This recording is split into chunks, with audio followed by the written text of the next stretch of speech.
Gikan sa Davao City Police Office ang crime clocking ug crime mapping aron masuta ang mga posibleng panahon ug lugar nga sagad mahitabo ang mga krimen sa syudad. Sumala pa ni Police Captain Hazel Tuazon ang tigpamaba sa DCPO sa pakighinabi sa GMA Super Radio Davao nga kini gumikan sa nahitabong pagpanglungkab sa upat ka establisimento sa JP Laurel Avenue ning syudad adlawng Lunes. Diin nalimas sa mga kawatan ang mga kwarta o mga gadgets gikan sa maong mga tindahan.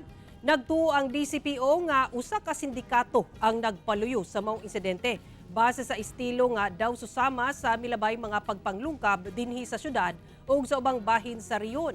Hinuon adunay gisubay nga mga person of interest ang kapulisan. Pinaagi sa clocking ug mapping sa posibleng panahon ug lugar nga mahitabo ang krimen, mas mapadali ang pagsulbad sa kaso sa lungkab.